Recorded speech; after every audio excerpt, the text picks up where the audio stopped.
Creation, not evolution. The emphasis is very much on the word creation. I will mention evolution in passing, but not to any great extent. And I hope to demonstrate tonight, by just looking at one creature, how there is a creator. That in fact, all life forms around us have been wonderfully designed. But we just read Genesis chapter 1, and we as Christadelphians believe wholeheartedly in that record. And what a majestic chapter it is. And it starts off in a grand way, doesn't it? And straightway, modern man at any rate, is challenged, because right in the beginning of that very first sentence we read, "In the beginning God created." And then Genesis chapter 1 tells us something of how he did it. It's not a great scientific treatise, such as some would desire, but nevertheless, God explains so that all men have access to it. An explanation, some understanding for all men and women as to how he created. So in the beginning, God created. There we are, straight from the beginning. We have a challenge set before us, which we, as I say, Christadelphians believe wholeheartedly. And as you read on from Genesis 1 and through the Bible, you become more and more convinced. Just want to take you down to verses 20 and 21, which we read, concerning the fifth day, where we have life coming into being, where we see the fish created and the birds of the air. And I've brought you to these two verses because we're going to focus in on that which a creature that lives very much in the waters. Every living creature that moveth, which the waters brought forth abundantly after their kind. We're told that that's God at work there in creating all life forms in the seas and in the waters. And we're going to look at one creature now. What are these gentlemen eating? I don't think jellied eels are so popular now as they used to be. But at one time, eels were eaten a lot in this country. And in certain parts of the world, it's still quite a common food. In fact, if you go to Holland, you'll know that the Dutch eat quite a bit of eels if they can get them. More of that in due course. But if you were going to struggle as to what they were eating, I was just going to show you this and just ask you if you knew what the otter was eating. You know, the third one, clearly it's an eel, and it's a heron. So we're going to talk about the eel for about the next 30 minutes. It's not I'm a scientist, and I've done some extensive research on the eel. Not at all. I'm just a common man, and all the information I'm going to present to you I've just found in the internet and a book or two. Well, that which I've found, I obviously think is impressive enough to share with you. The eel, as I say, and I want to bring you to this character, Johannes Schmid, who was a Dane, and in the 1920s spent a fair bit of time researching the eel. And interesting English we've got here. He wrote a journal to the Royal Society, and as I say, interesting English, sort of old-fashioned English, so I don't know quite how he picked that up, but nevertheless, I hope we can get the gist of this passage. He talks about the eel question. We know then that the old eels vanish from our ken into the sea, and that the sea sends us in return innumerable hosts of elvers. So I'll just show you what he's referring to. So there's an old eel, and in that first paragraph he's saying, we know they go from the rivers, they go out to the sea, and they disappear from us, and then later on, some months later, we get back elvers, which are very young eels, obviously. But whether, to continue his quote, but whether have these eels, have they wandered, these old eels, and whence have the elvers come? And what are the still younger stages like, which precede the elver stage in the development of the eel? It is such problems that constitute the eel question. So there's this mystery, and it's there right through to the 1920s, of the life cycle of the eel. We know big eels that go from the river back into the seas. We know these small versions of an eel that come the other way. But where did they originate from? And what happens in the meantime between the eels that go out and the small ones that come in? So this was the eel question. And I'll tell you that even in 2016, there is somewhat of a mystery still to be solved. There's still things to be sorted out on this situation. And of course, it's only mysterious to man. God, who created them, knows exactly their life cycle and knows everything all the way round. And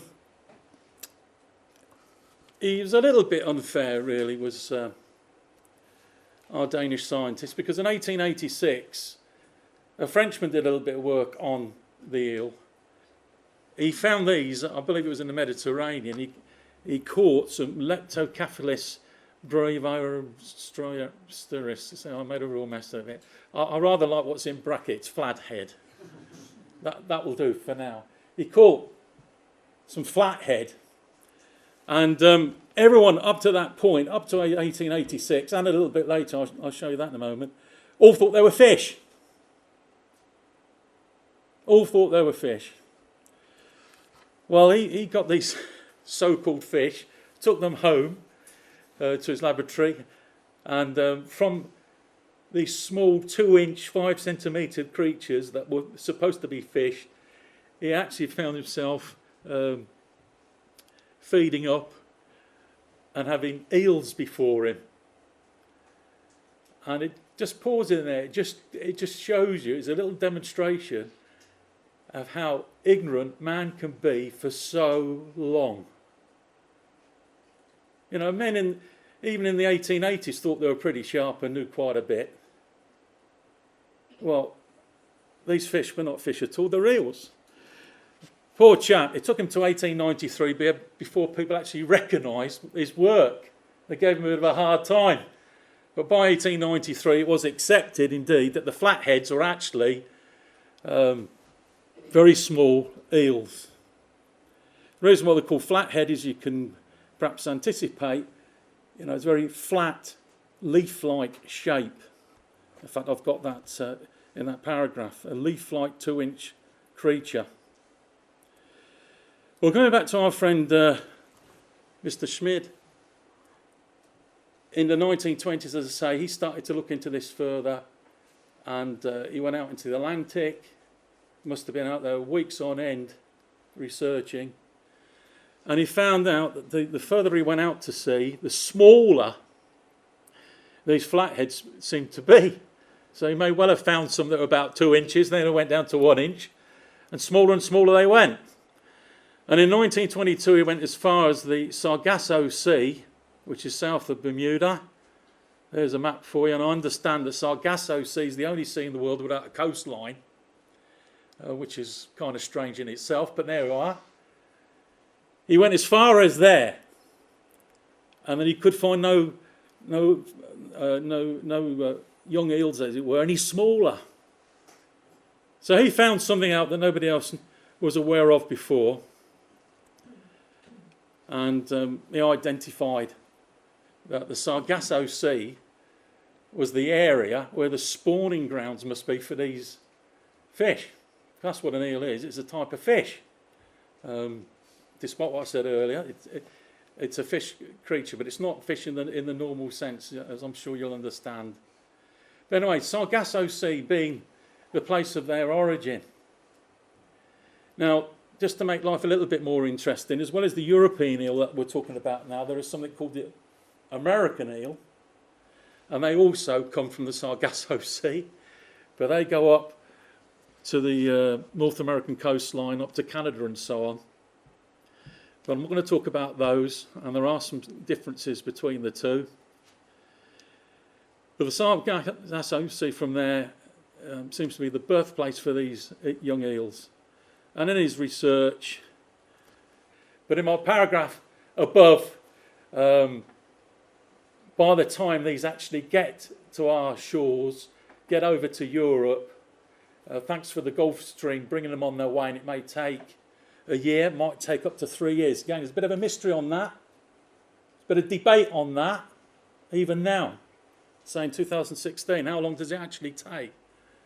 Common view at the moment is it might take up to 3 years. By the time they get there, 3.5 inches long, something of that order, or 9 centimetres for the younger ones amongst us. And we get these wonderful creatures. As I say, this very early stage in terms of them being in British waters and so on, they're known as glass eels, but they don't stay as glass eels for very long. And as they go into the estuaries and then into freshwater rivers and so on, they change colour. And before I go any further, just stop and wonder for a minute. We have a fish that's come to the birth in salt water, and it's now, having travelled over 3,000 miles, going into fresh water and doing very well at it. The change between living in a saltwater environment and a freshwater environment is remarkable. Just staggering, that change, how that happens. And I do not believe that's happened by chance. And in the life cycle of the eel, we go back to the days of Genesis and so on, when they were first created. It has to work straight away or it never works at all. That fish has got to change from living in a saltwater environment to a freshwater environment, and then the cycle goes on. Otherwise it breaks down and it comes to a terrible end. If you're not impressed with that one, surely that impresses you, does it? And there it is. And it's no longer flat. It's more cylindrical now. It's changed shape. So its constitution is changed, so it can now live in fresh water. It's changed shape. And there they go. And the amazing thing about glass eels, they are so determined to go upstream, so determined to go upriver. They don't. Some of them do, but not many of them stay in the estuaries. They go up those rivers and go inland, and they go over all sorts of natural challenges. And they do, if it's a good year, in great abundance. And they'll go over each other in their desperation, as it were, in that drive to go upriver. They'll go over each other and so on. And they can propel themselves, as I've written there, over wet grass, dig through wet sand. It's just a force that's unstoppable. They just keep on going and going. In 2014, which was a better year for eels, I said I was going to comment about them today earlier. Eels generally have diminished in Britain dramatically. No, we have nowhere near the number of eels that we used to days of old. And if 12 and 14-year-olds are out fishing like I did in those far-off days, they would do very well to catch an eel. They really would. Eels are not as numerous as they were, sadly, for all sorts of reasons, which I'm not going to go into tonight. But 2014, in relative terms, in recent years, it was a good year. And you've read it by now. Estimated 2 million elvers. Glass eels turn into elvers as they change colour, and they're a little bit bigger. 2 million elvers were helped on their way because their natural barriers are one thing, but when there's man-made barriers as well, that's difficult. So enabling them to move on, and so that we don't lose eels altogether, you've got these volunteers down there on the River Parrett that did that incredible work. And growth from there on is quite dramatic over the years. In northern waters, they grow more slowly than they do in southern regions. So eels that come in and go into the Mediterranean and into southern France and so on, they grow at a different rate to those that may be up in Scotland and so on. But nevertheless, some of them grow quite big. An eel of 5 foot, the females tend to be bigger. I think in times when eels are more commonly caught in Britain, you've got one of about 3 foot. That a male lives about 6 or 7 years, a female for about 10 or 12. However, for some strange reason, there are some pools here and there where they have eels that are there for 25, 30 or even 40 years. There's been an eel recorded, absolutely for sure, it was 85 years. And one couple of years ago, at the bottom of a Swedish well, reckoned to be 155 years old. It seems that their lifespan, their duration of their life, varies somewhat. In large densities, such as those traditionally found in the rivers Severn, the Wye, Parrett, which all drain into the Bristol Channel, the majority of glass eels or elvers remain male. But where densities are low, not so many of them, such as the rivers on the east coast of England, like the Suffolk Stour, many change from male to female to improve the odds of successful spawning. Now, I don't think this is anything that the creature decides upon. It's not as if the creature decides this or that. It's the conditions that the creatures find themselves in, and overall how they've been designed that this comes about. This is of God. This is not of chance. But how amazing it is that many change from male to female.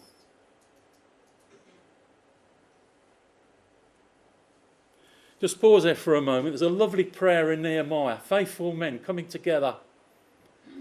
And they say, "Thou, even thou art Lord alone. Thou hast made heaven, the heaven of heavens, with all the host, the earth, and all the things that are therein, the seas, and all that is therein. And thou preservest them all, and all the host of heaven worship thee." There's this understanding by these men of God that God has created all the stars above, all the heavens of the heavens, but also they realise that which is even in the sea. It's a wonderful opening to a prayer. And I'll go along with those thoughts. God has created the eel. And there's things happening about the eel that I'll probably never understand this side of the kingdom age. So wondrous is it, and it's just an eel. Most of us have no particular interest in such a thing. And even when I saw one in my youth, as I said, I was just put off by its sliminess. Even David wouldn't pick one up, and it's a classy and it looks beautiful. Wondrous creature. Now in September or October, usually after rain, when the moon's overcast, they get the call. And that's not my sentence. I've lifted that straight off the internet on someone commenting about the movement of eels. And I rather like that phrase, they get the call. And then the next sentence or two went on and says, nobody knows how they get this call or what it is. But in September or October, whether the eel's female or male, whether it's been in 5 years, 10 years, or dare I say in some forgotten pool for 40 years, after rain and the moon's overcast, it gets the call and it starts moving. It starts moving to the sea. And just as a young glass eel elver, there was a determination by that creature to go into fresh water and go upstream, upriver. So there's a determination now to go the other way. And go out to find the estuary and go out the estuary and into the sea and beyond. And no one really knows what triggers this. Let's put it that way. Nobody knows what triggers this off. Some make reference to the moon, such as I've got in that sentence. Some make reference to the rain. And yet I've read other articles when we get an old character who's been fishing eels in Norfolk or whatever for all his life, and he's 70 odd, and he says it has to be a full moon. And when I read that, I chuckled in the light of that comment I've got on the screen. Make your mind up. But there's no doubt they do move. And they go across wet grass. They go over land. And how about this? Due to their rigid gill structure, silver eels, as they're called now, can seal water within their gills. This means they can survive 12 hours or even up to 48 hours out of the water. So the gills have been so designed by God to do that at that point. This fish is changing again. It's changing. It's got to change again because it's lived in fresh water for all those years, and now it's going to move into brackish water, and then it's going to go into salt water. It's got to go and cope in salt water again. But en route, it's got to go over land, possibly. In days gone by, and generations older than my own, people out in the country, in coastal areas, they'd see eels going over ground. Anyone see eels in the other? And by that time, such is the change in the creature, the gut is dissolved. It hasn't got a stomach. It's not going to eat again. What causes that to be? How does that happen? It just lives off the stored energy of its fat alone. There's more to it than that. The eye's enlarged. The eye pigments change for optimal vision in dim blue clear ocean light. On the top you've got the yellow eel. Underneath you've got the silver eel, and it's the silver eels that are on the move now toward the sea. And if you look carefully at that photograph, you'll see what's being said.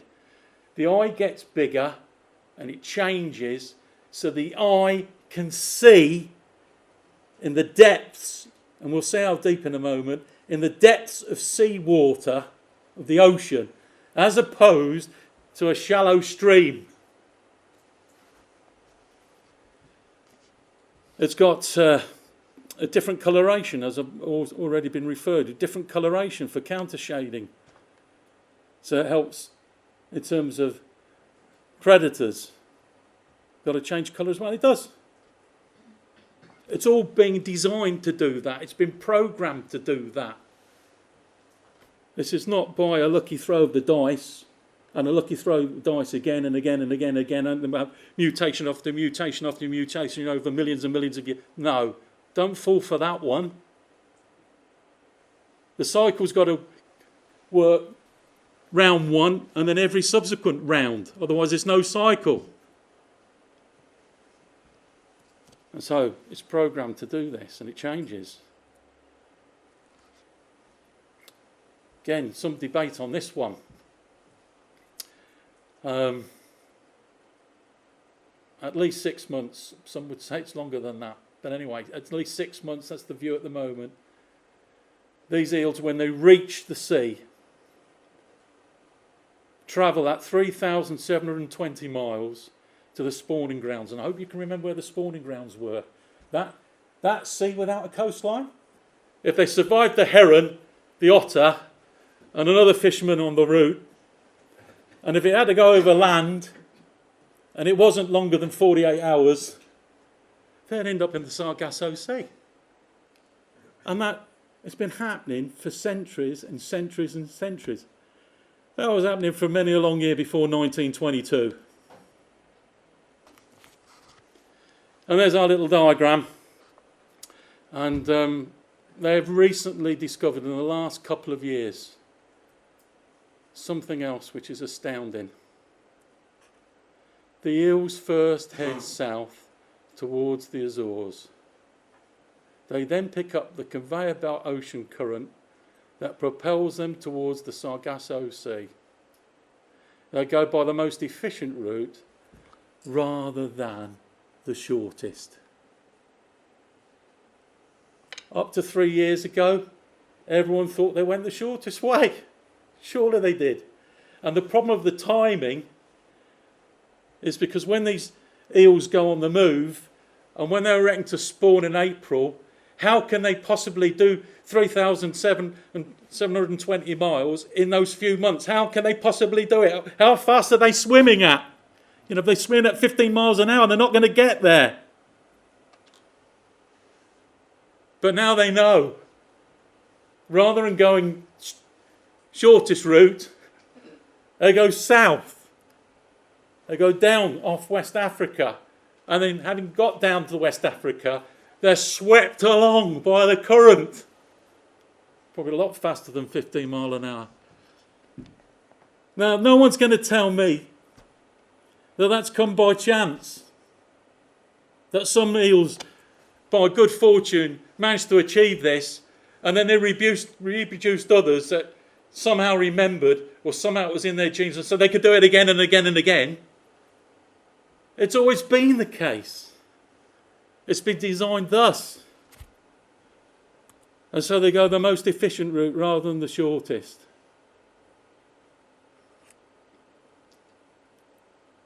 There's something else they found out in the last couple of years. They spend a lot of time and energy moving vertically in the water.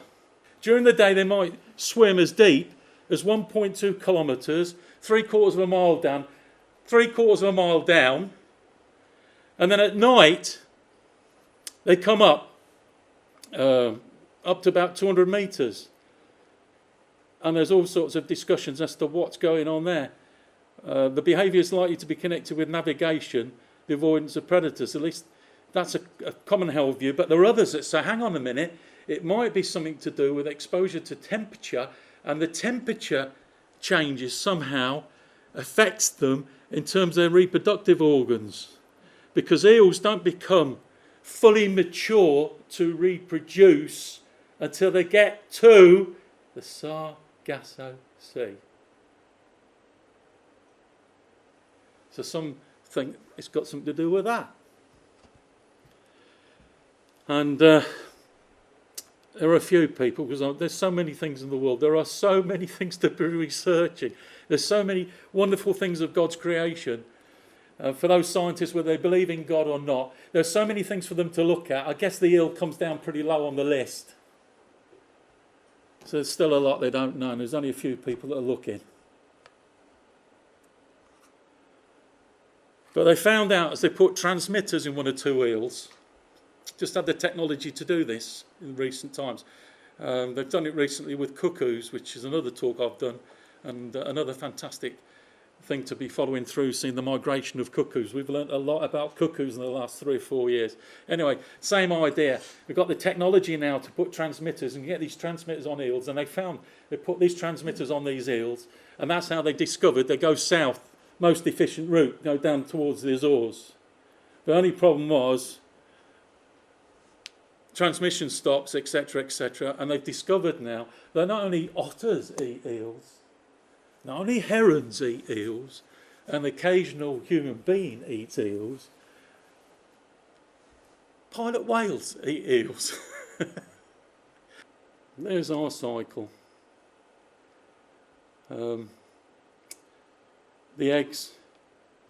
Whoa, let's go up there. Back. The eggs, I say presume because nobody's actually brought eggs to the surface yet. That makes me laugh. No one's actually done that yet. You get your flathead. You get your flathead, then you get your glass eel, then you get your yellow eel, then you get your silver eel, and then finally, as it goes, those 3,720 miles or thereabouts, the mature eel, and the cycle goes round again, and it's taken years. And the only problem with that cycle is man actually breaking it up through pollution and obstructions. Richard Shelton is recognised as a biologist of some merit to do with fisheries and so on, and he made this comment: "It is senseless to spawn in the sea where there are more predators, and then feed in fresh water where there is less food." He can't get his head round it. I mean, the salmon get it right. The salmon do it the other way round. That's sensible. Still incredibly miraculous as far as I'm concerned. But the salmon get it the right way round. The eel does it this way. It's crazy to spawn in the sea where there are more predators and then feed in fresh water where there's less food. But we've got eels, and there have been eels for many a long time. God knows what he's doing. By the word of the Lord were the heavens made, and all the host of them by the breath of his mouth. O Lord, How manifold are thy works. In wisdom hast thou made them all. The earth is full of thy riches.